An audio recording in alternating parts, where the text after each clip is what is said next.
Video के नीचे दिया हुआ है। आज की क्लास के अंदर बहुत सारे क्वेश्चंस लिए हैं, चाहे वो आपकी हिस्ट्री के हैं, कल्चर के हैं, भूगोल के हैं, इंडिया वर्ल्ड करंट के हैं, राजस्थान की पॉलिटी के हैं और इसके साथ साथ आपकी इंडिया की पॉलिटी के प्रश्न। तो आ जाओ, ये प्रश्न आपको एग्जाम में रिपीट होते हुए दिखेंगे, हूबहू मिल जाएंगे आगामी परीक्षा के अंदर। तो ये सीरीज जैसा आपने कहा था कि सर ले आओ, तो मैंने लगातार आपके लिए सीरीज स्टार्ट कर दी। पहला प्रश्न जवाब देना सभी साथी, लालदास जी की समाधि कहां बनी हुई? लालदास जी का प्रश्न आरएस में, ईओआरओ में, अगले पिछले जो 2-3 महीने थे उसमें इतनी बार पूछा गया तो बच्चों ने तो लालदास जी के ऊपर पीएचडी कर ली। तो मैंने कहा मैं भी प्रश्न ले लेता हूं आपके लिए।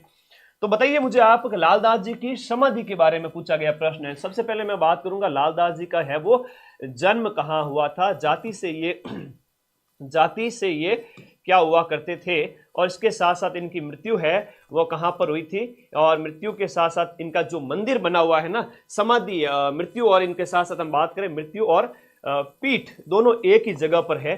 तो इनके संबंधित प्रश्न इतना पूछा जाता, पूछो मत, बताओ आंसर करो फटाफट। बहुत बढ़िया, शाबाश, ये आंसर कर रहे बच्चे कि नगला जहाज भरतपुर के अंदर इनकी समाधि बनी हुई है। बिल्कुल सही कहा, जो इनकी समाधि है ना बेटा शेरपुर के अंदर है। समाधि कहाँ है? शेरपुर के अंदर है, नगला जहाज नहीं है, शेरपुर में समाधि है, जो कि आपके कोटपुतली बहरोड जिले में है। कहां पर है? कोटपुतली बहरोड जिला, नया जिला के अकॉर्डिंग आप लोगों को बता रहा हूं जीके।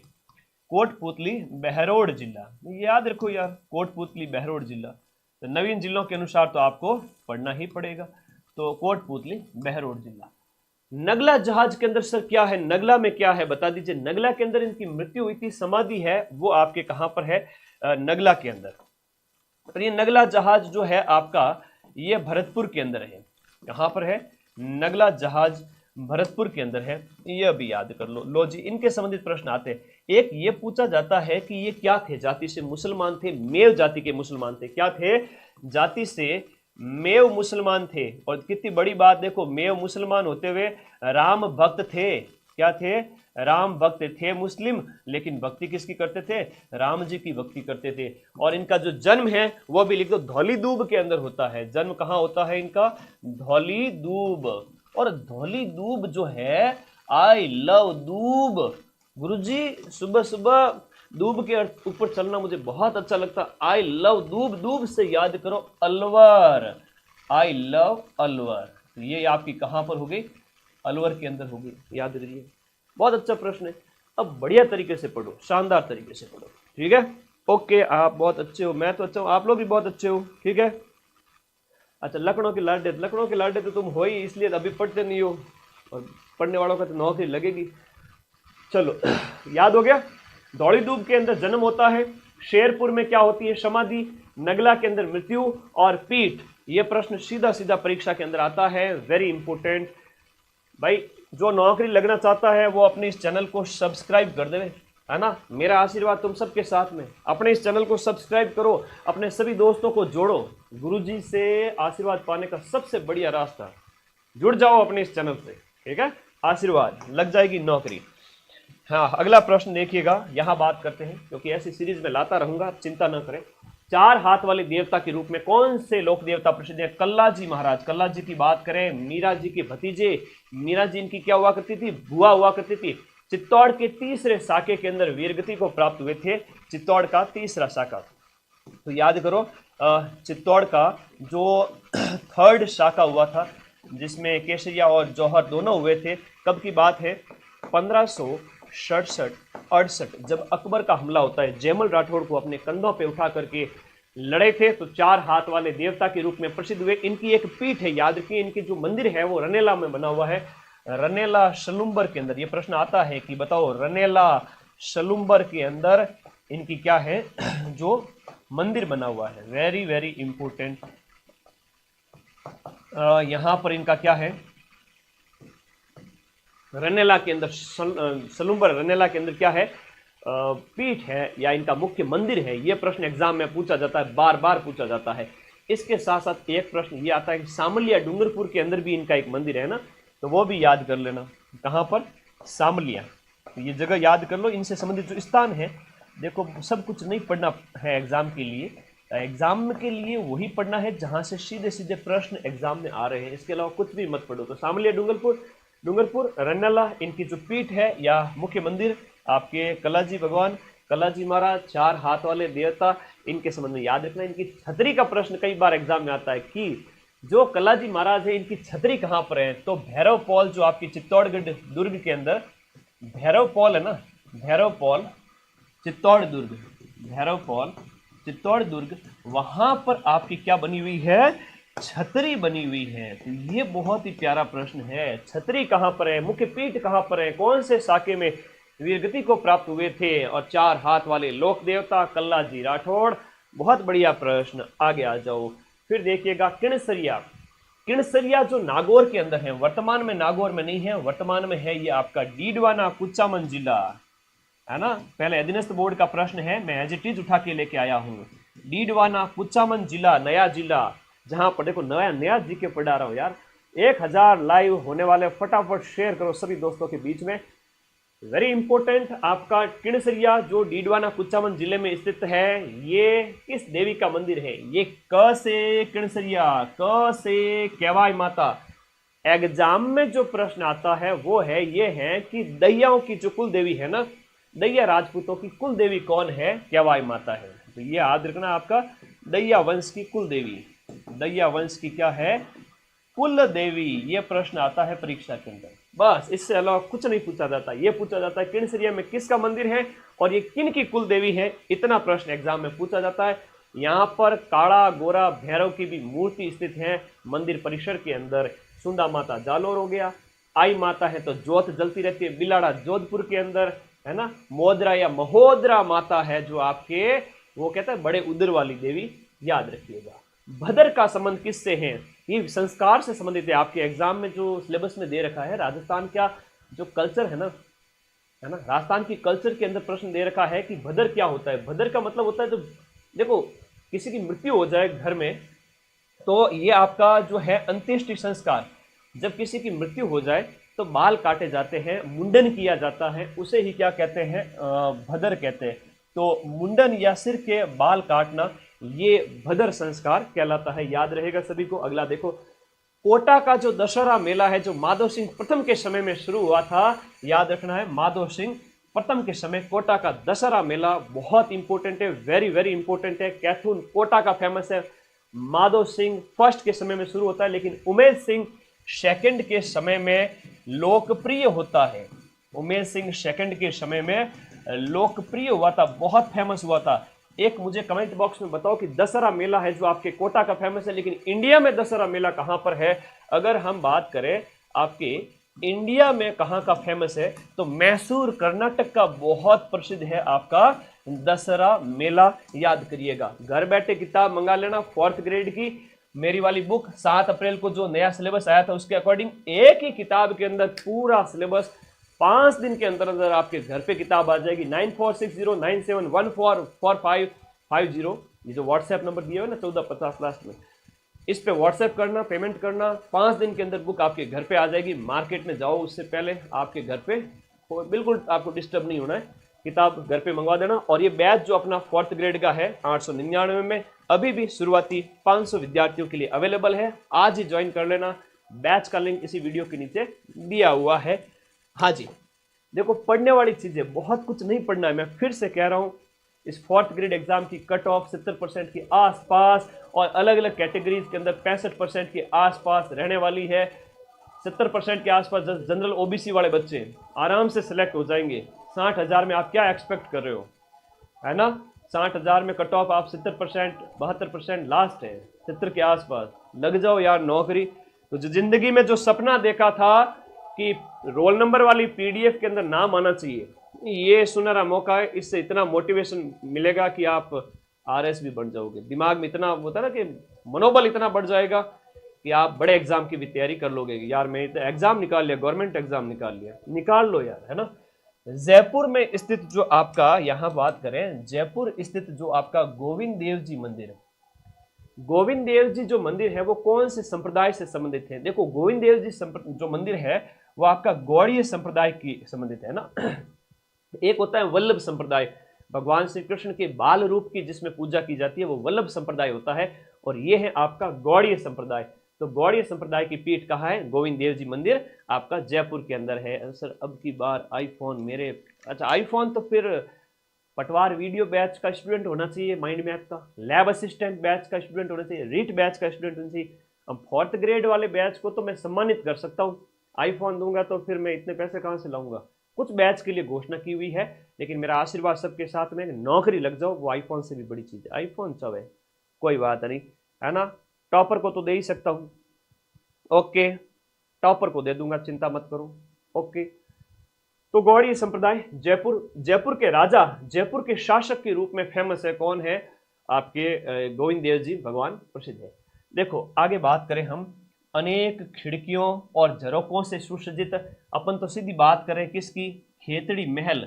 खेतड़ी महल का बहुमंजिला जो भवन है वो लखनऊ के भूल भुलैया और जयपुर के हवा महल जैसा हमें दिखता है। तो शेखावाटी के इस हवा महल, शेखावाटी का हवा महल या राजस्थान का दूसरा हवा महल का निर्माण खेतड़ी के महाराजा भोपाल सिंह ने गर्मियों में रेस्ट के लिए बनवाया था। ये कहाँ पर स्थित है, जो झुंझुनू में नहीं है, ये आपके कहाँ पर है, खेतड़ी में। और बाकायदा ये क्वेश्चन आपके पूछा गया था अधीनस्थ बोर्ड के द्वारा, बहुत ही प्यारा क्वेश्चन है, वो पूछा गया था। ये आपका खेतड़ी महल, वेरी इंपॉर्टेंट, याद करिएगा, खेतड़ी महल। आंसर करो, झुंझुनू में है या खेतड़ी में है। हाँ, इसमें थोड़ा कंफ्यूजन हो जाता है बच्चों के बहुत बढ़िया, शाबाश। एक हकीकत बताओ ना, इस क्वेश्चन में अभी जैसे मैं भी आंसर आपको एक मैंने टिक किया था, है ना, किया था कि नहीं किया था, ये बताओ, आंसर करो मुझे, ये बताओ खेतड़ी में स्थित है या झुंझुनू में स्थित है। ये अधीनस्थ बोर्ड ने बड़ा अच्छा क्वेश्चन पूछा था, ए या सी, ए या सी, बताओ फटाफट। बहुत बढ़िया, बहुत बढ़िया, लगातार तुम लोग, इस क्वेश्चन के ऊपर मैं थोड़ा रुका हूं, वेरी इंपॉर्टेंट है, ओके, बताओ, वेरी इंपॉर्टेंट, मोस्ट इंपॉर्टेंट। देखो मेरे भाई, खेतड़ी महल झुंझुनू शहर में है, खेतड़ी स्थान जो है वहां नहीं है। और मुझे बहुत अच्छा लगा था जब मैंने ये क्वेश्चन पहली बार देखा था, जब बोर्ड ने पूछा था, तो पूछने का तरीका देखो, झुंझुनू के अंदर है ना, खेतड़ी में नहीं है, ये गलती मत कर देना, ठीक है, ओके, बहुत बढ़िया, बहुत बढ़िया, सी, वेरी वेरी इंपॉर्टेंट, हो गया याद। देखो इस तरह से तो थोड़ा याद रखना है, ठीक है। चलो इसकी हम बात करें, राजस्थान का दूसरा हवा महल, इसके बारे में याद कर लेना, राजस्थान का सेकंड हवा महल, सेकंड हवा महल है ये। और एक बात इसके संबंध में है कि स्वामी विवेकानंद यहाँ ठहरे थे, है ना, 1893 में जब वो विश्व धर्म सम्मेलन में जा रहे थे, उस समय स्वामी विवेकानंद यहाँ ठहरे थे। तो ये बात याद रखना, भोपाल सिंह ने इसका निर्माण करवाया था, कब करवाया था, 1770 ईस्वी में, 1770 के अंदर, ओके, कब करवाया गया तो याद कर लेना, 1770, ठीक है। अगला प्रश्न, तो राजस्थान की कल्चर के अंदर, हिस्ट्री के अंदर, कल्चर के अंदर कितने स्ट्रांग हो वो तुमने देखा ही है। 50 में से कितने क्वेश्चन तुम्हारे सही हो रहे हैं वो कमेंट बॉक्स में बता देना। फिलहाल तुम लोग मुझे ये बताओ कि इंडिया पॉलिटी में तुम कैसे हो, भारत का संविधान तुम्हारे सिलेबस में है। चलो मैं तुमसे 5-7 प्रश्न पूछता हूं, तुम्हारी तैयारी कैसी है, फिर राजस्थान की पॉलिटी के प्रश्न पूछूंगा। चलो बताओ, भारत के संविधान को कठोर और लचीलेपन का मिश्रण किसने कहा था। केसी वीर ने कहा था कठोर और लचीलेपन का मिश्रण कहा था। कठोर का मतलब है कुछ प्रावधान ऐसे हैं जहां पर संशोधन करना कठिन है, और कुछ प्रावधान ऐसे हैं जहां पर आसानी से संशोधन किया जा सकता है। तो ये बहुत इंपॉर्टेंट है, संविधान का आर्टिकल 368 संविधान के जो है संशोधन की बात करता है। और वैसे हमने संविधान के संशोधन की प्रक्रिया है दक्षिण अफ्रीका से अपनाई है। तो मैं ऐसे संविधान से संबंधित प्रश्न आपको पूछता रहूंगा, एग्जाम होगा नहीं तब तक, और तुम लोगों को मेरी क्लास देखनी पड़ेगी, सीधे क्वेश्चन आएंगे वहां से। आई बात समझ में। और तो ये केसी वीर का कथन है। अगला देखो, ये प्रश्न तुम लोगों को बताऊं, अभी 1 महीने पहले पेपर हुआ, उसमें पूछा गया था कि भारत की संविधान सभा में महिलाओं की संख्या कुल कितनी थी। सरोजनी नायडू, अमृता कौर वगैरह ऐसी महिलाओं को मिलाकर के टोटल 15 थी। 15 याद रख लेना, बहुत अच्छा प्रश्न है, अभी पूछा गया था एग्जाम के अंदर। भारतीय संविधान को किसने एक जीवंत दस्तावेज कहा है। डॉक्टर अंबेडकर जी ने, जो संविधान के जनक, अब ये छोटा सा प्रश्न पिछली अभी पूछा गया था कि संविधान के जनक या संविधान के पिता, निर्माता, प्रारूप समिति के हेड कौन थे। तो ये आपको याद रखना है, अंबेडकर जी थे, ठीक है, प्रारूप समिति के क्या थे, हेड थे। तो भाई ये कॉमन क्वेश्चन 4th ग्रेड में आएंगे, जो बच्चे सारे क्वेश्चन लगभग सही कर लेंगे उनका 60,000 का सिलेक्शन हो जाएगा। तुम इसमें ये आशा मत करना कि यहाँ पर वो IAS लेवल का पेपर आएगा, मैं पेपर अभी दे दूं तुमको ना, गलत बात, अभी नहीं दूंगा। एक एक क्वेश्चन जो क्लासेज वगैरह करवाऊंगा, अब मैं तो राजस्थान जी के ये कुछ एक सैकड़ों प्रश्न दे दूं, उसमें से आ जाए 50 में से 48-49 क्वेश्चन तो ठीक है, पर वो मैं जो मेरी क्लास है यूट्यूब पे आ रही है वो देखते रहा करो, उसमें से ही सारे क्वेश्चन आ जाएंगे, ठीक है। तो चलो, अंबेडकर जी के बारे में याद रखना, संविधान के जनक पिता। भारत का संविधान है वो किस प्रकार का संविधान है? देखो, भारत का संविधान जो है वह आपका लिखित भी है और इसके साथ साथ संघात्मक है। फेडरलिज्म की व्यवस्था, हमारा यहाँ पर केंद्र मजबूत है। फेडरलिज्म का मतलब होता है यहाँ पर केंद्र है वो आपका क्या है, मजबूत होता है, और इसके साथ साथ इसकी कई सारी विशेषताएं होती है संघात्मक और एकात्मक की। तो एकात्मक और संघात्मक का मिश्रण है, और एकात्मक और संघात्मक होते हुए हमारा कॉन्स्टिट्यूशन है क्या है, संघवाद की ओर ज्यादा है, संघवाद के ऊपर ज्यादा बल देता है। अलिखित तो है ही नहीं, लिखित और एकात्मक नहीं है, लिखित है लेकिन एकात्मक नहीं है। लचीला और संघात्मक, केवल लचीला नहीं है। तो लिखित और संघात्मक हमारे संविधान की सबसे अच्छी विशेषता है, थोड़ा सा ध्यान रखना। अच्छा, गुरुजी सर था कि बोली घणी मीठी लागे મને थे कहीं खाओ पढ़न में मजो आवे। ठीक है उमेद, मने घणी मजो आवे था लोगों ने पढ़न वास्ते। थेलो कितना लखनवारा लाडा हो प्यारे प्यारे बच्चा, सब्सक्राइब कर लो अपने इस चैनल को, ऐसी क्लासें मिलती रहेगी।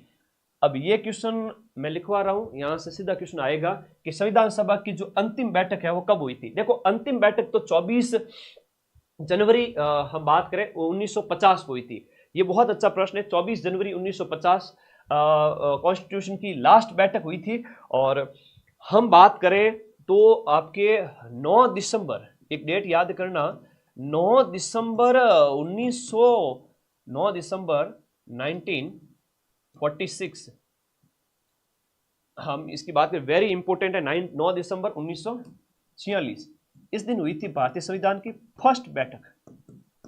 अब ये आपको याद रखना है 1946।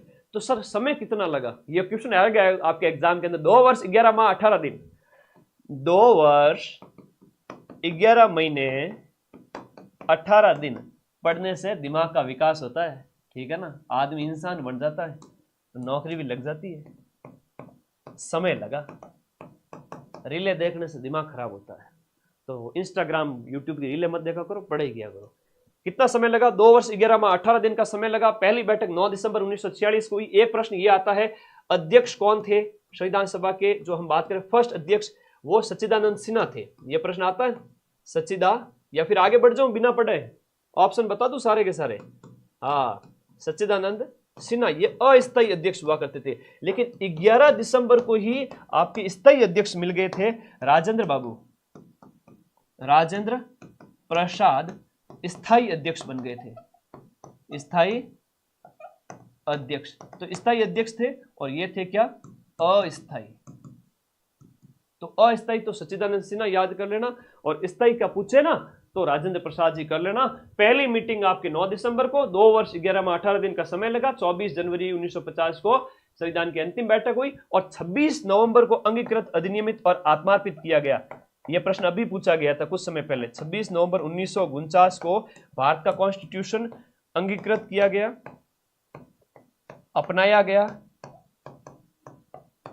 आत्मार्पित किया गया। एक ही बात है, इस स्लाइड में से एक प्रश्न 4th ग्रेड के एग्जाम में आएगा, स्क्रीनशॉट ले लो, ले लो स्क्रीनशॉट भाई, आएगा।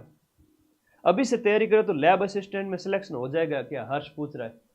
मेरे प्यारे हर्ष, अगर तू 2-2.5 महीने भी ढंग से बैठ जाए ना तो भी कोई भी एग्जाम निकाल सकता है। शर्त यह है कि खुद के ऊपर कॉन्फिडेंस और रोजाना की नियमित अच्छी वाली स्टडी। तो यार पढ़ ले बेटा, कोई लंबे टाइम से आप पढ़ते आ रहे हो किसी सब्जेक्ट को, 2 से 3 महीने भी दे देते हो तो भी सिलेक्शन हो जाता है।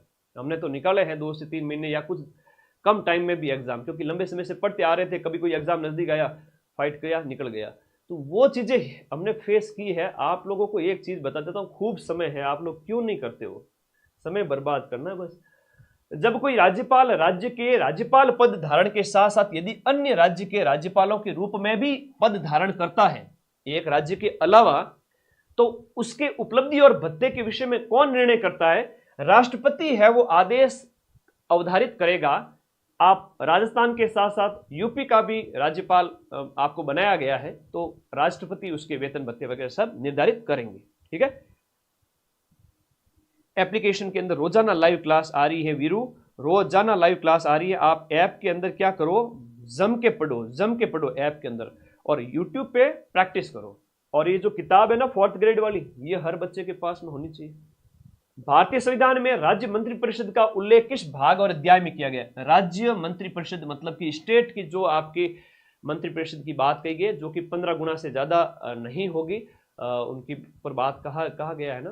तो बहुत अच्छा प्रश्न है ये, स्टेट की टोटल सीटों का हम कहें तो राज्य मंत्रिपरिषद का जो उल्लेख है कौन से भाग में किया गया है?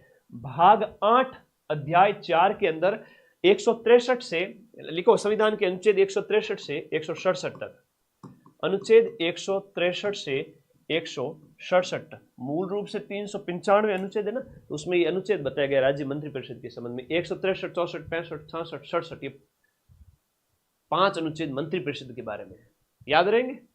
भारतीय संविधान के अंदर राज्य विधानमंडल का उल्लेख कौन से भाग में? देखो, विधानमंडल का उल्लेख अलग है, मंत्रिपरिषद का उल्लेख अलग है, तो ये आपको यहां पर याद रखना है कौन से भाग के अंदर है। तो भाग 6 के अंदर, भाग 6 के अंदर अनुच्छेद 67 के बाद में 68 से लेकर के 212 तक, भाई 63 से लेकर के 67 तक तो मंत्रिपरिषद है, 68 से 212 स्टेट की जो है आपका जो विधानमंडल लेजिस्लेटिव असेंबली जो है, जिसे हम विधानसभा कहते हैं, एक सदन होता है तब, और जिन स्टेट में 2 है तो विधानमंडल कह लेते हैं। आई बात समझ में ना? शेयर करो सभी फटाफट मिलके। संविधान के कौन से अनुच्छेद में हाईकोर्ट के न्यायाधीशों के वेतन भत्तों का प्रावधान किया गया? हाईकोर्ट के न्यायाधीशों के वेतन भत्ते हैं वो 221 के अंदर है। आपसे संविधान के पूछा जाए हाईकोर्ट के प्रावधान है ना, हाईकोर्ट के प्रावधान कॉन्स्टिट्यूशन के कौन कौन से अनुच्छेद के अंदर है? मैंने कल ही एक शॉर्ट्स डाला था यूट्यूब पे, कमेंट कल नहीं डाला था, आज डालूंगा, हाईकोर्ट के नए न्यायाधीश के बारे में शॉर्ट्स आएगा यूट्यूब पे, देख लेना, बढ़िया वाला क्वेश्चन सीधा एग्जाम में आएगा। 43rd मुख्य न्यायाधीश राजस्थान के अभी नए बने हैं, आज शाम को शॉर्ट्स आएगा यूट्यूब पे, देखना, इस वीडियो में नहीं बताऊंगा उसका आंसर, वो शॉर्ट्स देखना। ठीक है, तो हाईकोर्ट के प्रावधान है अनुच्छेद आपके 214 से लेकर के 231 हाईकोर्ट का प्रावधान है, और 123 से लेकर के आपके ये जो आपके अनुच्छेद 147 तक सुप्रीम कोर्ट के प्रावधान है। तो सुप्रीम कोर्ट अलग है, हाई कोर्ट तो स्टेट में होते हैं, आपके 25 न्यायालय हैं अपने पास हाई कोर्ट, उनकी बात करें। राजस्थान हाई कोर्ट की बात करें, अधिकतम 50 जो है न्यायाधीश, यहाँ पर अधिकतम न्यायाधीशों की संख्या है वो आपके 50 है। अधिकतम जज की बात कही गई है 50, इसमें से 38 तो हो चुके हैं। वर्तमान में नए कौन बने हैं तो बच्चे कमेंट बॉक्स में बता दो। हाँ, डॉली चौधरी भाई आंसर सही बता रही, तो इसका आंसर यूट्यूब के शॉर्ट्स में मिलेगा, आज रात को मैं अपलोड करूंगा। अभी 42वें मनिंद्र मोहन श्रीवास्तव थे, इनको मद्रास हाईकोर्ट भेज दिया गया। मद्रास के एक बहुत बड़े जज, मद्रास हाईकोर्ट के चीफ जस्टिस, उनको राजस्थान भेजा गया है, जिनका नाम प्रभु के ऊपर है। चलिए, वो एक सस्पेंस रखूंगा, और जिन बच्चों को पता है वो कमेंट बॉक्स में बता देना। मोहनलाल जी सुखाड़िया वो 43वें नंबर के हैं वर्तमान जज जो है। ठीक है, शॉर्ट्स तो हर बच्चा देखता, मेरा शॉर्ट्स अभी रिसेंट टाइम में आप हर बच्चा 1-1 लाख देखता है रोजाना, जो मैं शॉर्ट्स डालता हूँ। जीके का बढ़िया प्रश्न आता है यूट्यूब में, शॉर्ट्स आता है छोटा सा, उसमें 30 सेकंड में एक जीके का प्रश्न पक्का 4th ग्रेड का। मोहनलाल जी सुखाड़िया सरकार के द्वारा राजस्थान के अंदर संभागीय व्यवस्था को 1962 में खत्म कर दिया गया था। और इसकी शुरुआत कब हुई? देखो, शुरुआत कब हुई थी, खत्म कब किया गया? तो शुरू तो कब हुआ था? 1949 के अंदर हीरालाल जी शास्त्री के द्वारा। 1949 में हीरालाल जी शास्त्री द्वारा, हीरालाल शास्त्री सरकार के द्वारा, जब वो सीएम थे तब इनके द्वारा शुरू किया गया था। शुरुआत में संभागों की संख्या 5 थी, बाद में 6 हुई, और 2005 के अंदर वसुंधरा राजे सरकार के द्वारा 7वां संभाग भरतपुर बना दिया गया, और बीच में अशोक जी आए, इनके 10 संभाग कर दिए, है ना। तो फिर भजनलाल जी आए, उन्होंने वापस 7 संभाग कर दिए, यथावत जो थे पहले वही के वो। तो अभी वर्तमान में 7 संभाग हैं और 41 जिले हैं, याद रखना। और इस संभागीय व्यवस्था को 1949 में शुरू किया गया, 62 में मोहनलाल जी ने खत्म कर दिया। पुनः कब स्टार्ट होता है, पुनः कब शुरू किया गया इस व्यवस्था को वापस?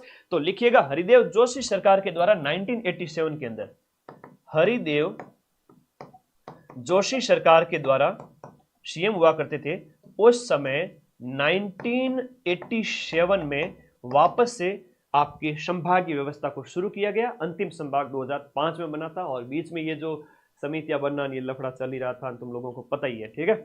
हाँ, फालतू में हमारा जीके का लोड बढ़ा दिया, हमने नया जीके पढ़ाया ऐप के अंदर 50 जिलों का, और फिर हमने वापस इसमें अपडेट करके 41 जिलों का पढ़ाया, तो हमारे तो दिक्कत ही हुई, ठीक है, पॉलिटिकल पार्टी की वजह से। चलो कोई नहीं, राम राम सबको, राम राम। कैसे हो तुम लोग सब, ये बताओ। हाँ, गणित चौकी चल रही है, आजो अगला क्वेश्चन, बहुत बढ़िया। अलाउद्दीन खिलजी के पहला आक्रमण हुआ था, अलाउद्दीन खिलजी का, उस समय हमीर देव चौहान ने रणथंभौर का नया सैन्य अधिकारी नियुक्त हटा दिया था, तो भोज को हटा दिया था।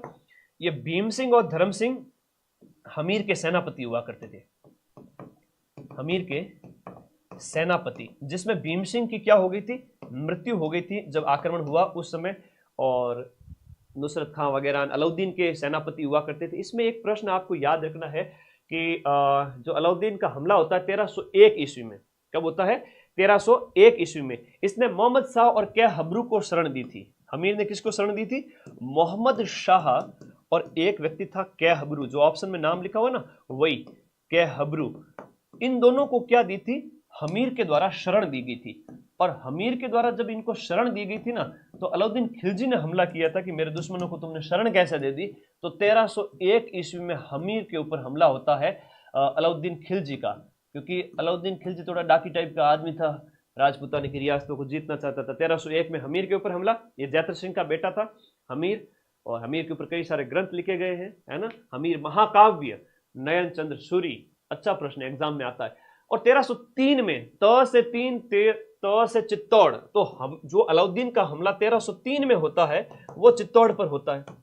फिर अलाउद्दीन का हमला 1308 में भी होता है, और 1308 के अंदर आगे प्रश्न आएगा, शिवाना के ऊपर हमला किया गया। 1311 के अंदर भी हमला हुआ है, वो आपके जालोर पर होता है ना, कानर देव। तो ये आपको याद रखना है, ये अलाउद्दीन के हमले हैं उस समय में, मध्यकाल के अंदर, याद रखिएगा, वेरी इंपॉर्टेंट। अगला, अलाउद्दीन खिलजी ने किस दुर्ग को जीत करके उसका नाम खैराबाद कर दिया था। खिजराबाद तो चित्तौड़ किले का नाम रखा था, क्या रखा था, इसका नाम खिजराबाद रखा था। खैराबाद किसका रखा था, शिवाना फोर्ट। शिवाना की बात करें वर्तमान में बालोतरा जिले में आता है, कहां आता है, बालोतरा जिला। अब गुरुजी दुर्ग वगैरह ना हम तो पढ़ रहे हैं, लेकिन नया जीके पढ़ा दो, नया जीके पढ़ा दो। नया जीके कैसे पढ़ाऊं, नया जीके की अगर हम बात करें तो थोड़ा बहुत अपडेट करना है, थोड़ा बहुत अपडेट करना है, और वो ये है, आप लोगों को याद रखना है कि नवीन मैप लेके बैठो, थोड़ा बहुत अपडेट कर लो कि कौन सा किस जिले में है। तो खैराबाद है वो सिवाना किले का नाम है, 1308 ईस्वी में इस किले को जीता था। अगला देखो, राजस्थान के अंदर मोती खां, शीतल प्रसाद और तिलक राम के नेतृत्व में विद्रोह का बिगुल कहां बजा था, आबू के अंदर, है ना। आबू में एक सिपाही टुकड़ी थी, तो आबू सिरोही के अंदर विद्रोह हुआ था, और सिरोही जो आबू के विद्रोह के जो विद्रोही हुआ करते थे वो हुआ करते थे तिलक राम, मोती खां, शीतल प्रसाद। इनके नेतृत्व में ये लोग आ गए कहां पर, आपके एरिनपुरा। तो एरिनपुरा में आकर विद्रोह का बिगुल बजाया। चलो दिल्ली मारो फिरंगी, ये नारा किसने दिया था, ये भी इन्होंने दिया था, चलो दिल्ली मारो फिरंगी। दिल्ली क्यों चलो, दिल्ली के अंदर कौन मुगल बादशाह बैठा है, तो बादशाह के नेतृत्व में चलो दिल्ली मारो फिरंगी। तो ये नारा किसने दिया, ये प्रश्न भी एग्जाम में आता है, तो एरिनपुरा छावनी कर देना, ठीक है। तो ये आपको याद रहेगा, एरिनपुरा छावनी, ठीक है।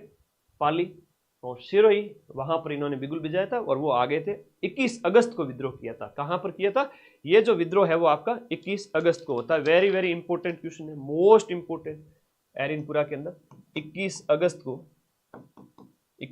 1857 एक क्वेश्चन आवे। एक आता है, जयदयाल और मेहराब खान ने कहां विद्रोह किया और उनको फांसी दी गई। ये प्रश्न बार बार एग्जाम में पूछा गया।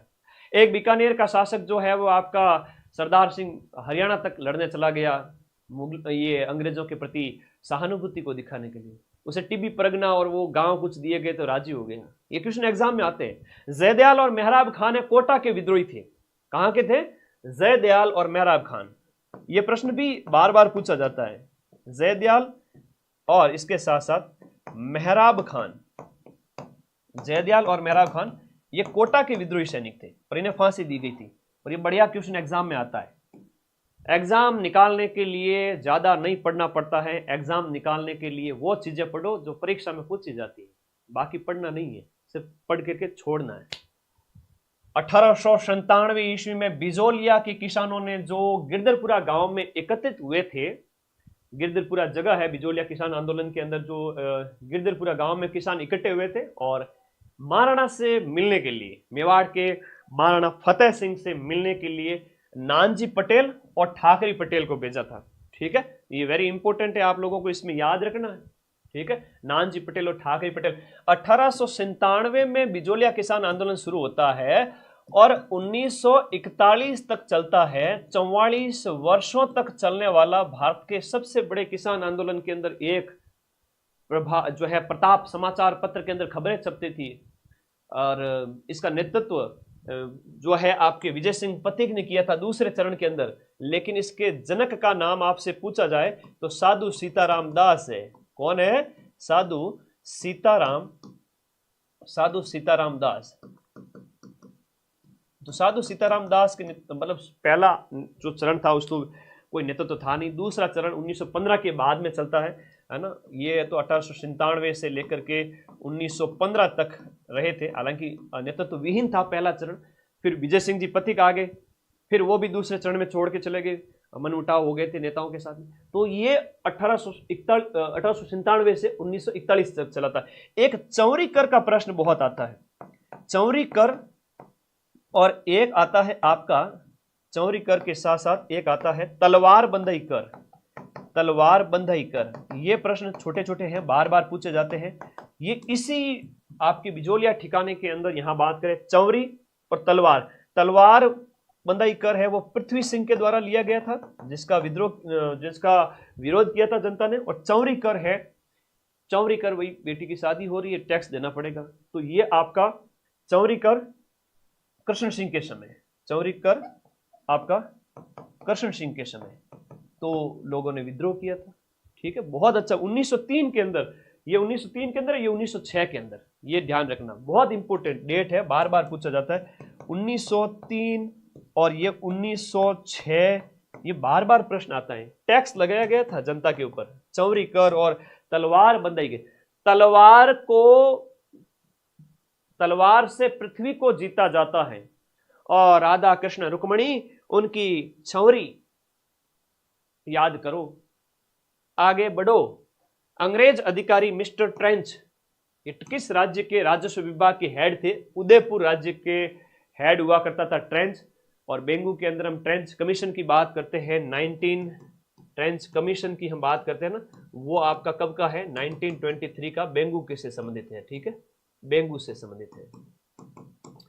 मेवाड़ के महाराणा भूपाल सिंह का बेटा फतेह सिंह, जो मेवाड़ के महाराणा फतेह सिंह का बेटा भूपाल सिंह है ना, तो उसने इसको नियुक्त किया था, याद रखिएगा।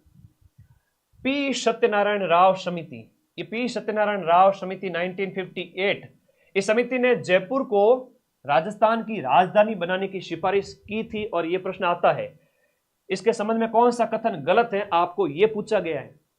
इस समिति ने लोक सेवा आयोग का मुख्यालय अजमेर रखे जाने की सिफारिश की थी कि आरपीएससी का जो मुख्यालय है वो अजमेर होना चाहिए और इसके हेड आईपीएस अधिकारी बनते आ रहे हैं पिछले काफी टाइम से, और कल ही बने हैं उत्कल रंजन साहू। उसका मैंने शॉर्ट्स अपलोड किया था, तुम लोगों ने देख लिया।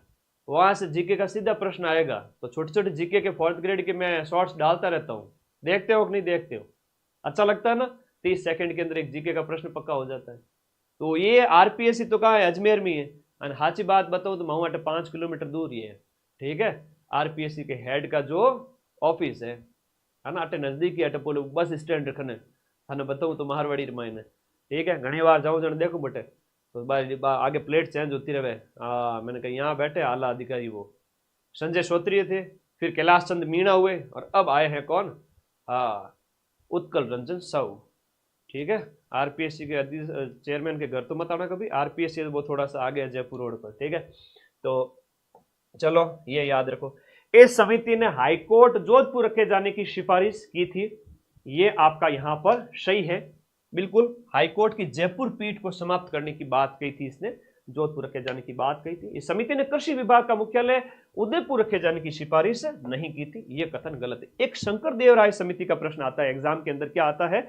एक प्रश्न आता है आपका शंकर देवराय समिति, बहुत इंपॉर्टेंट है। एकीकरण के 5वें चरण के अंदर कृषि मुख्यालय भरतपुर के अंदर रखे जाने की सिफारिश की थी, उदयपुर नहीं। ठीक है, शंकर देवराय समिति एकीकरण के 5वें चरण के अंदर थी। ठीक है, वो भी सिद्धावा वगैरह उसके हेड थे, आर के सिद्धावा सदस्य थे शंकर देवराय समिति।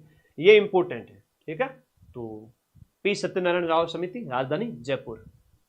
भारत संघ के अंदर मिलने वाले या अधिमिलन पत्र पर हस्ताक्षर करने वाले राजस्थान का पहला शासक कौन था? अधिमिलन पत्र को कहते हैं इंस्ट्रूमेंट ऑफ एक्सेशन। क्या कहते हैं? Instrument of accession. ये अभी सीईटी के अंदर पूछा गया था पिछले साल कि इंस्ट्रूमेंट ऑफ एक्सेशन क्या है। मैं अपनी रियासत भारत संघ में शामिल करता हूं, वो जो पत्र लेटर उठा उसे इंस्ट्रूमेंट ऑफ एक्सेशन कहा गया। क्या कहा गया? इंस्ट्रूमेंट ऑफ एक्सेशन कहा गया। तो बीकानेर का जो शार्दुल सिंह था उसने पहली बार हस्ताक्षर किए। आप मुझे कमेंट बॉक्स में बताइए कि राजस्थान की राजपूताने की रियासतों के अंदर वो शासक कौन था जिसने हस्ताक्षर करते समय कहा, ओए माँ मैं अपने डेथ वारंट पर हस्ताक्षर कर रहा हूं, मर गया मैं तो। ऐसा किसने कहा था? बताओ कमेंट बॉक्स में फटाफट। बीकानेर के शार्दुल सिंह प्रथम पहले इस पर हस्ताक्षर करने वाले 7 अगस्त 1947 को इसने हस्ताक्षर किया था। सबसे पहले 7 अगस्त 1947। और बीकानेर का ये जो राठौड़ वंशी शासक था 7 अगस्त 1947 को हस्ताक्षर कर लिए थे। और बीकानेर वाले तो बहुत वफादार थे अंग्रेजों के लिए। सरदार सिंह इन्हीं के पूर्वज, हरियाणा तक चला गया था। मैं लड़ूंगा तुम्हारे लिए, ठीक है, इसको कुछ नहीं आता, मैं लड़ूंगा। ठीक है, तो ऐसे ऐसे राजे थे हमारे। चंद्रवीर सिंह, बिल्कुल बांसवाड़ा का चंद्रवीर सिंह, ये बांसवाड़ा का राजा जो चंद्रवीर सिंह है ना, बांसवाड़ा कि मैं अपने डेथ वारंट पर हस्ताक्षर कर रहा हूं, ये कहा था हस्ताक्षर करते समय। डेथ वारंट पर हस्ताक्षर कर रहा हूं।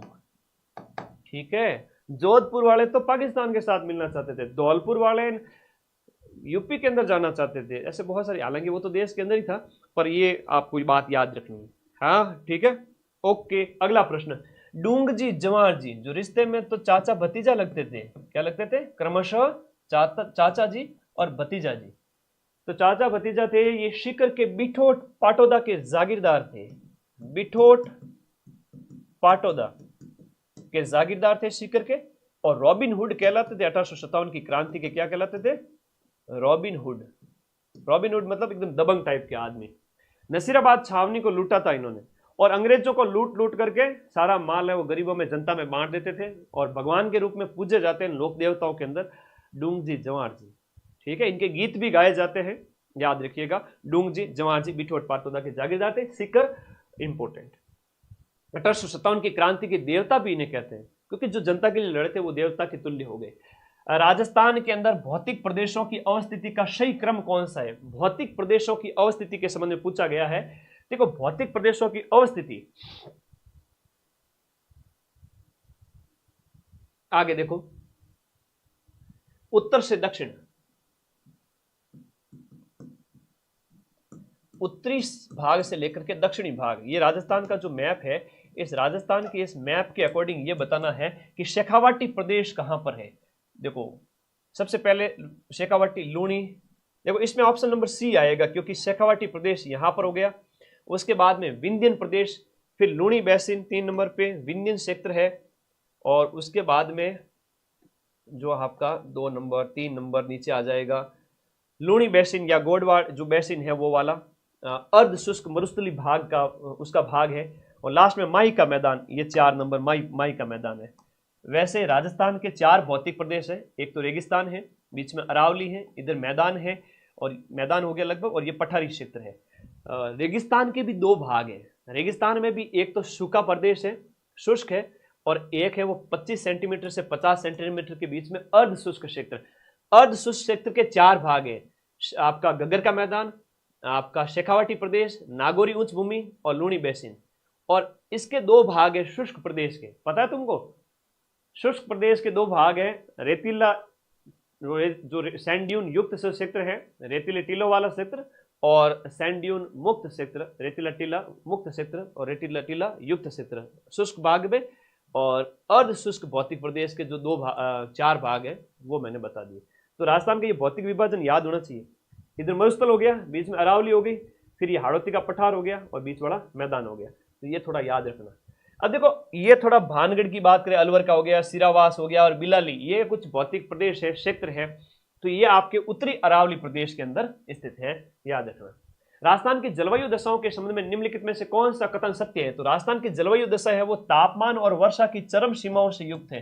तापमान और वर्षा चरम है। जैसे राजस्थान के अंदर हम यहाँ बात करें तो यहाँ पर तो बहुत ज्यादा बारिश लो होती है, यहाँ बारिश बहुत ज्यादा होती है, और टेम्परेचर दिन के समय में बहुत ज्यादा डिग्री सेंटीग्रेड है ना, बहुत ज्यादा बढ़ जाता है, और रात के समय में दौरे बहुत ठंडे हो जाते हैं। चरम सीमाएं एक्सट्रीम लेवल की पाई जाती है राजस्थान के अंदर, ये याद रखना। त्रिवार्ता ने जो वर्गीकरण दिया है, मैं इसमें एक मैप अपलोड कर दूंगा, त्रिवार्ता थानथ्वेट का जो वर्गीकरण है अगले वाले स्लाइड के अंदर, पीडीएफ तुम्हें टेलीग्राम ग्रुप में मिल जाएगी। पीडीएफ का लिंक इसी वीडियो के नीचे, ये ब्लैक कलर की लाइन दिख रही है उसके ऊपर क्लिक करो, ये अपना टेलीग्राम ग्रुप है। 3 लाख परिवार होने वाले एक ही साल के अंदर। मैं जस्ट इतना कहूंगा कि मैं बहुत खुश हूं कि इतना ज़्यादा प्यार तुम लोगों ने दिया एक साल के अंदर। 3 लाख बच्चे, लोगों के 10-10 साल में 3 लाख बच्चे नहीं जुड़े टेलीग्राम पर, और माइंड मैप पे एक ही साल के अंदर 3 लाख बच्चे जुड़ना, ये माँ सरस्वती का करिश्मा है, मैं कुछ भी नहीं हूँ। ठीक है, तो जुड़ जाना टेलीग्राम में, पीडीएफ डाल दूंगा।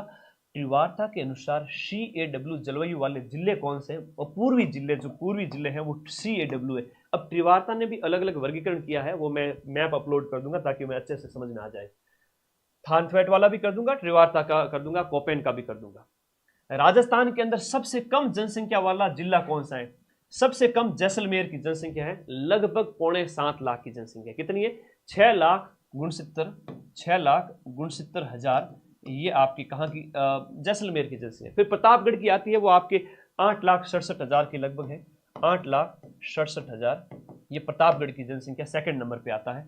तो ये सेकंड नंबर पे प्रतापगढ़ हो गया, और फर्स्ट नंबर पे जैसलमेर हो गया सबसे कम जनसंख्या के मामले में, ये आपको याद रखना। फिर सिरोही का नंबर आता है, और उसके बाद बूंदी का नंबर आता है, ये थर्ड नंबर पे है, और ये पॉपुलेशन के मामले में सबसे कम जनसंख्या के मामले में फोर्थ नंबर पे है। सबसे ज्यादा पूछे तो जयपुर की है, ठीक है, जनघनत्व पूछे तो जयपुर का है। ठीक है, तो इस तरह से आपको याद रखना है।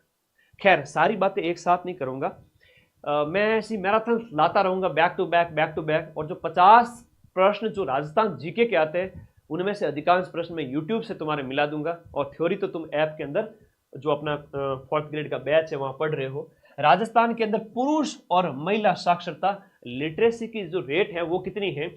हमारे यहाँ पुरुष साक्षरता की जो रेट है वो 79%। तो डाकी आदमी, पुरुष आदमी, शैतान आदमी, राक्षस आदमी हम लोग पढ़े हुए हैं, और नारी देवी सरस्वती लक्ष्मी 52% पड़ी हुई है, अकॉर्डिंग टू 2011 की जनगणना के अनुसार। और अभी तो नारी बहुत ज्यादा पढ़ ली है, अभी तो यह आंकड़ा और ज्यादा हो गया है, चिंता मत करो। हाँ जी, बताओ, राजस्थान का मिट्टी से निर्मित सबसे बड़ा बांध पांचना बांध है, जो आपका करौली के अंदर है, और ये मिट्टी से बना हुआ सबसे बड़ा बांध है, 5 उंगली, और हम खुद बने हुए हैं मिट्टी से। 5 उंगली से क्या बन गई? मुट्ठी बन गई। तो मुट्ठी से याद रखना, मिट्टी का जो बांध है वो करौली में है। करौली से याद रखना, कर मतलब होता है हाथ, तो करौली से याद रह जाएगा पांचना बांध। अब इसको थोड़ा सा मिलान कर लो भाई, आजो आजो आजो।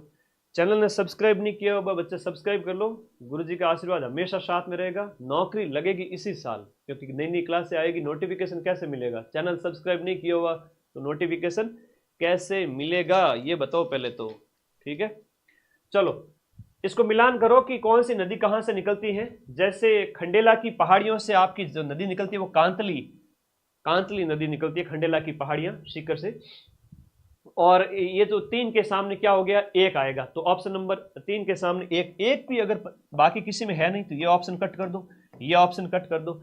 ये ऐसे जो प्रश्न है ना बहुत सरल होते हैं, बहुत सरल होते हैं। बचा ऑप्शन बी और सी। उसके बाद हमने खमनौर की पहाड़ियां, बैराट की पहाड़ियों से ससाबी निकलती है, तो 2 थोड़ा बहुत तो आना चाहिए, 2 के सामने 2 हो जाएगा।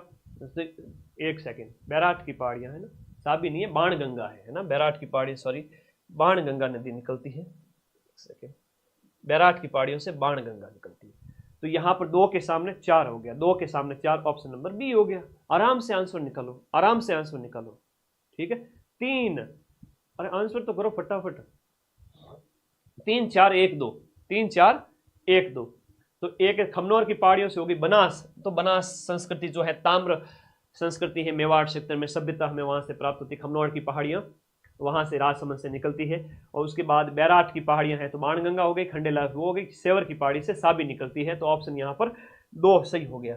तो मिलान वाले ऑप्शन तो बहुत आसान होते हैं, थोड़ा सा अपने ऊपर कॉन्फिडेंस रखना, आराम से हो जाएंगे ये क्वेश्चन। क्वेश्चन नंबर 34 के अंदर बात करें, ए यानी आपका तालाब कौन सा कहां पर स्थित है। शाही कुंड की हम बात करें तो शाही कुंड आपका कहां पर है, शाही कुंड करौली के अंदर है।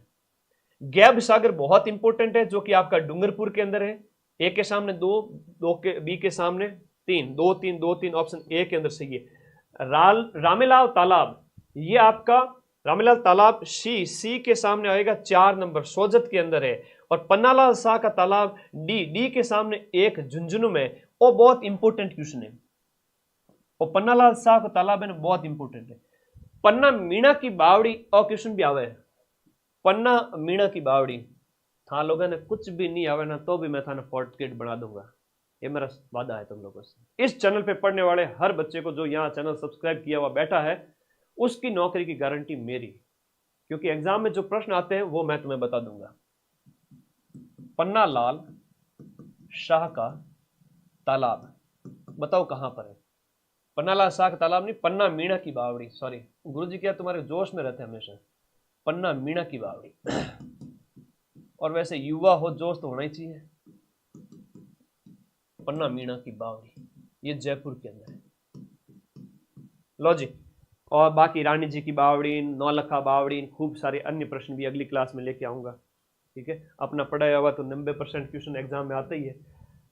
पचपदरा, सांवरला और कपराना एक खारे पानी के जिले। पचपदरा की बात करें तो ये लूणी जवई बेसिन के अंदर है। पचपदरा की बात करें तो आपका बालोतरा जिले के अंदर, कहां पर स्थित है, बालोतरा जिला है ना। सांवरला, कपराना ये पश्चिमी राजस्थान के अंदर, वहां पर आपका लूणी जवई बेसिन, लूणी और उसकी सहायक नदियों का बेसिन है, ये आपको याद रखना है। अरब सागर प्रवाह तंत्र की नदियां हैं तो बहुत इंपॉर्टेंट। चलो एक बार शेयर कर दो फटाफट, राजस्थान के निम्नलिखित में से किन जिलों के अंदर सागवान के पेड़ मिलते हैं। सागवान जिसे हम टीक कहते हैं, सागवान यानी कि टीक कहते हैं। रोईडा हमारा जो राज्य, राजस्थान का राज्य पुष्प है रोईडे का फूल, तो रोईडे की लकड़ी को हम उसमें सागवान के रूप में इस नाम से जानते हैं। अब इधर देखो सागवान की बात करें, दक्षिणी राजस्थान है ना, दक्षिणी राजस्थान सागवान पाया जाता है, दक्षिणी राजस्थान।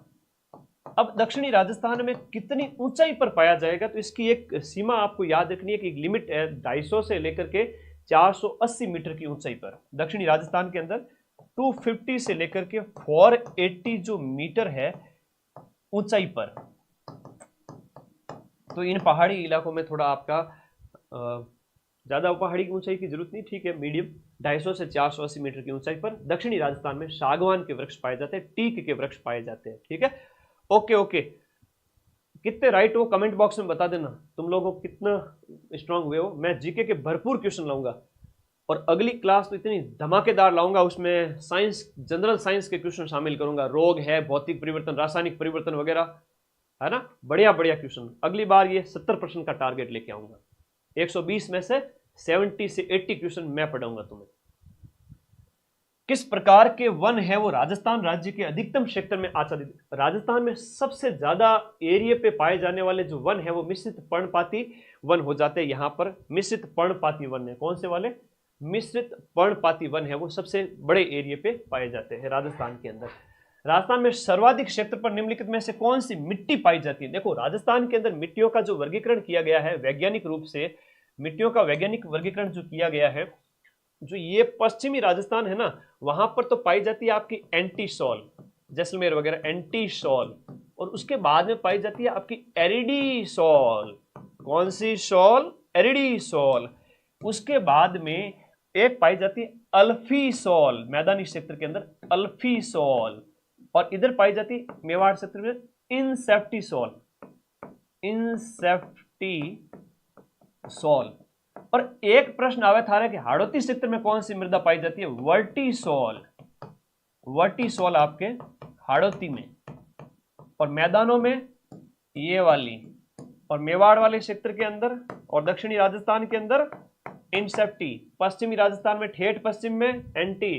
तो एरिडीन एंटी, जो कि रेतीली मिट्टी है क्या, एरिडी सॉल एंटी सॉल। और तो राजस्थान के अंदर मिट्टियों का 5 प्रकार का वर्गीकरण किया गया है। There are 5 types of soil, जो आपके एंटी पश्चिमी राजस्थान शुष्क प्रदेश में, अर्ध शुष्क भौतिक प्रदेश में एरिडिसॉल पाई जाती है। जब भी हम राजस्थान के भौतिक प्रदेशों का वर्गीकरण पढ़ते हैं तब हम देखते हैं कि यहाँ पर कौन से प्रकार की मिट्टी पाई जाती है, तब आप लोग बताते हो कि सर यहाँ एरिडी है अर्ध शुष्क में, और शुष्क भौतिक प्रदेश के अंदर आपके एंटीसॉल है। फिर आपके अल्फिसॉल, इंसेप्टिसॉल और वर्टिसॉल। वर्टिसॉल वाला क्वेश्चन काफी आता है, कोटा, बूंदी, झालावाड़, बारां वहां पर पाई जाती है। ठीक है, आगे आ जाओ। राजस्थान में पुराने और बड़े पेड़ों के संरक्षण के लिए, पुराने और बड़े पेड़ जैसे वट वृक्ष वगैरह, उनको बढ़ावा देने के लिए जैव विविधता बोर्ड ने कौन सी फोटोग्राफी प्रतियोगिता शुरू की है? तो हमारे यहाँ पर वृक्ष, राजस्थान महावृक्ष प्रतियोगिता, ये 2023 में शुरू होती है। महावृक्ष प्रतियोगिता, कौन सी प्रतियोगिता? महावृक्ष। अगला आंसर बताओ। राजस्थान का दूसरा खड़मोड़ ब्रीडिंग सेंटर, ये प्रश्न अभी पेपर हुआ था 2 महीने पहले, उसमें पूछा गया था। खड़मोड़ ब्रीडिंग सेंटर है बारां के अंता तहसील के अंदर स्थापित किया गया, सेकंड। लेकिन आपसे पूछा जाएगा फर्स्ट कहां पर स्थापित किया गया था? फर्स्ट अजमेर के अंदर। खरमोर पक्षी का ब्रीडिंग सेंटर है वो पहला कहां स्थापित किया गया? अजमेर के अंदर। दूसरा बारां के अंता तहसील के अंदर। और यह प्रश्न बोर्ड ने अभी पूछा है 2 महीने पहले ही। आगे देखो, पद्म पुरस्कार जो 2025 है, अब तुम लोग बताओ फटाफट। पद्म पुरस्कार 2025, इसका प्रश्न 4th ग्रेड में आएगा, 100% आएगा, है ना, आना पड़ेगा, है ना। एग्जाम में आने वाला हर एक क्वेश्चन पहले अपने को सलाम करता है और फिर एग्जाम के पेपर में छपता है, क्योंकि हम मेहनत ही इतनी करते हैं। ठीक है, सब्सक्राइब कर लेना अपने इस चैनल को, बहुत सारी क्लासेस देने वाला हूं तुम्हें, ये वेरी इंपॉर्टेंट क्वेश्चन है। पद्म पुरस्कार 2025 राजस्थान के 3 लोगों को दिया गया, जिसमें बैजनाथ जी जो महाराज सीकर के हैं उनको अध्यात्म के क्षेत्र में दिया गया। इसके साथ साथ हम बात करें सीन काफ निजाम जो कि जोधपुर के हैं, उन्हें साहित्य के क्षेत्र में दिया गया। और बतुल बेगम है जो कि आपके मांड गायन से संबंधित है उदयपुर की, उन्हें दिया गया। तो एक तो बतुल बेगम का नाम याद रखना, बतुल बेगम मांड गायिका है। और इसके साथ साथ शीन काफ निजाम है, शीन काफ निजाम, ये आपके कहाँ के हैं? जोधपुर के, इन्हें दिया गया साहित्य के क्षेत्र में। और बैजनाथ महाराज है वो आपके अध्यात्म के क्षेत्र में। इनका प्रश्न 100% पूछा जाएगा। अगला देखो जी, राजीव गांधी विद्या भवन, इसका नाम हाल ही में पुण्य श्लोका देवी अहिल्याबाई होलकर भवन, पुण्य अहिल्याबाई होलकर की स्मृति में इनका नाम परिवर्तन कर दिया गया है। लैब असिस्टेंट वालों को आईफोन दोगे क्या? लैब असिस्टेंट में 3 आईफोन दूंगा। लैब असिस्टेंट साइंस वाले को, लैब असिस्टेंट होम साइंस वाले टॉपर को, और लैब असिस्टेंट ज्योग्राफी वाले टॉपर को। जो माइंड मैप बैच का विद्यार्थी होना चाहिए, माइंड मैप बैच से पढ़ा हुआ होना चाहिए, उसे दूंगा। पटवारी वीडियो के अंदर, पटवार के अंदर 1 फोन आईफोन, पटवार 2nd रैंक, अच्छा वीडियो रैंक जो आएगा रैंक में फर्स्ट, उसमें दूंगा। रीट के 6 बैच है, उसमें 6 आईफोन है। Level 1, level 2 SST, Hindi, English, Sanskrit, science, math. तो वो मेरी घोषणा है मेरे बैच के विद्यार्थी जो आप सभी पढ़ते हो उन सभी के लिए। खैर निराश मत हो ना यूट्यूब वाले, यूट्यूब का जो कोई टॉपर होगा उसे भी कुछ सम्मान तो अच्छा वाला दूंगा ही दूंगा।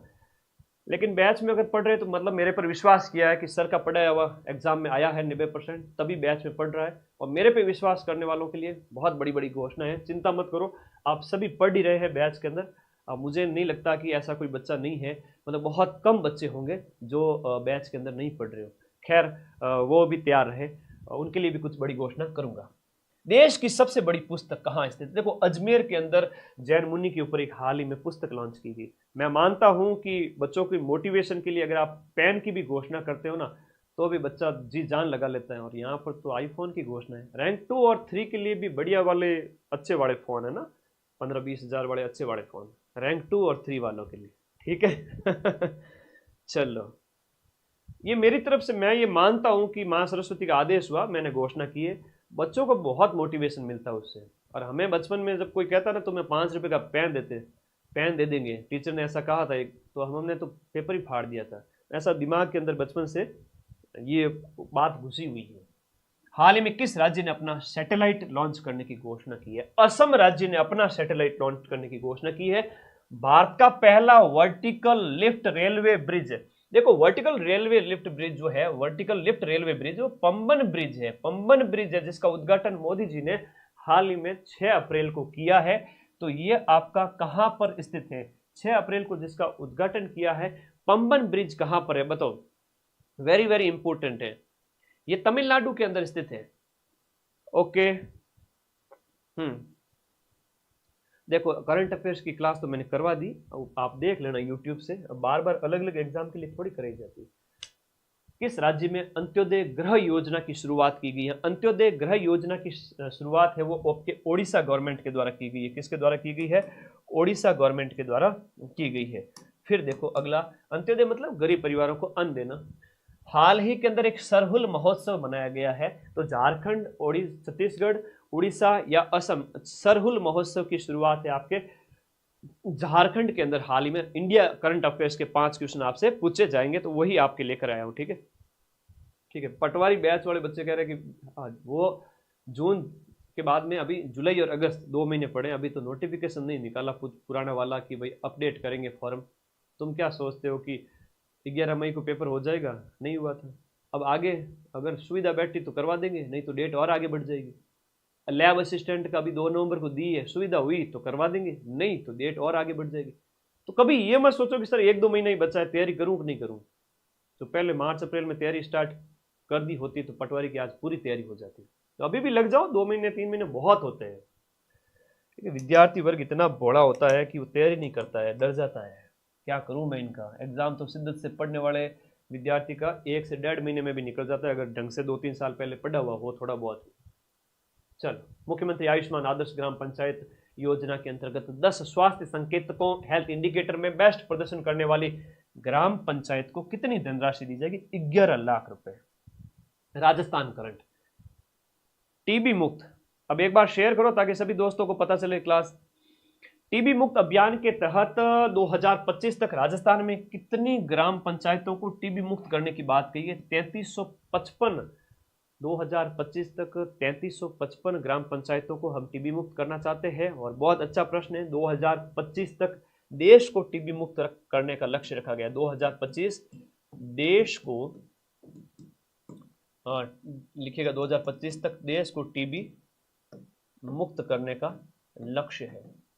बहुत अच्छा प्रश्न है। रामदेवरा ब्रीडिंग सेंटर में पहली बार जैसलमेर के अंदर कौन से पक्षी के चूजे का जन्म हुआ है? गोडावण, ग्रेट इंडियन बस्टर्ड, राजस्थान का जो राज्य पक्षी है, इससे जो है आपका राज्य पक्षी जो कि आपका कब 1981 के अंदर दर्जा दिया गया था, गोडावण, उसका जन्म हुआ है।